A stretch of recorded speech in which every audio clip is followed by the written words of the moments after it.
forget this one opportunity that we was at a conference, and the woman of God got up and she began to flow prophetically, and she began to put out there prophetically that God said, if you sow this seed, God's going to bless you more than what this seed is.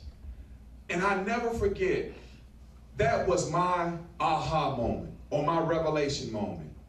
Before I could even realize that I had received that, I looked over at Pastor Eric and said, where's the checkbook? And I'm sure she probably looked like, what? Really?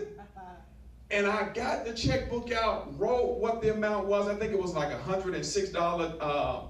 I can't remember. It was somewhere $100 seed. And I never forget saying, okay, God, I'm trusting you in this. And at the time, I was working a part-time job, not even a full-time job. And I needed everything that I could get at that particular time. And I sowed that seed. And would you believe that God supernaturally met me and showed me and blessed me with a job that was paying 6 figures off of that seed? So I don't know if you all truly believe that's just a make-up story or not, with the same company on top of that, working part-time, and the people were like, the guy, and let me just tell you the whole story. So the guy that was going to get the position, he had already applied for it, had already interviewed for a position, and here I am at a conference, working part-time, knowing that once they hire him, they're going to let me go, right? Because I was only there part-time. But didn't know that while I'm at this conference sowing my seed, that God was working some things out off of my obedience. And the guy went in for the job, and the only thing that was waiting on was one thing to come back. He had already been approved for the position, but the joker failed his drug test. They was waiting on the results to come back. And guess who stepped in that position? Yours truly. Now, that didn't happen immediately and right away in terms of the 6-figure job, but the full-time job came, and as a result, God showed me that, son, because of your obedience, that is the reason why I blessed you. Saints, we can never outgive God.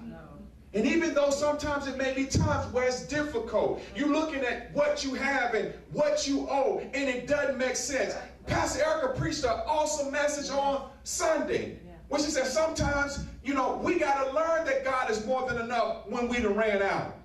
We got to know that God is a healer when we sick. Come on, it ain't no need for God showing up to be a healer and I'm perfectly fine and healthy. There's no need of God showing up to be a way maker for me and everything is already made available for me. He said, I came to save the lost. So when God shows up, he's coming to make up the difference in where you are lacking. So when I trust God, come on, saints, it may not always look like God will let you venture into those moments where you got to trust him. Yes. Am I going to trust God or am I going to go back? We see that with the children of Israel when they got to the Red Sea. Are we going to turn back and surrender to Pharaoh and say, I'm sorry for everything. Make my work double when we come back. But God said to Moses, what's in your hand? Stretch it forward. Boy, I'm preaching my message on Sunday. Let me stop. But he told me to stretch his hand. And there are times when God is going to cause you to stretch. Your faith is going to have to be stretched. Come on, if you think that faith is only to be used when it's convenient, like you reaching in your pocket and pulling out a dollar bill and buying a pack of Now-Laters, come on, God will stretch you and say, go on in there and look at that car. Go on in there and look at that house. I'm not talking about just material things, but I'm saying stretching your faith that God, I believe you. You may not be qualified for that job, but God says, go ahead and apply for it anyway. It's yours. So we honor God with our first fruits. Come on, saying this ain't that God's trying to take something from us or God is saying to us, I just want to see how far I can pull you before you break down and say, oh, I can't do this anymore. Every person that God ever used, their faith was on the line. Yes. Every single one of them. And God ain't changing. Because again, he wants to see what your faith will allow him to do. That'll preach right there. What will your faith allow God to do?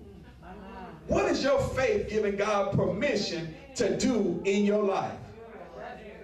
Your faith is God's access.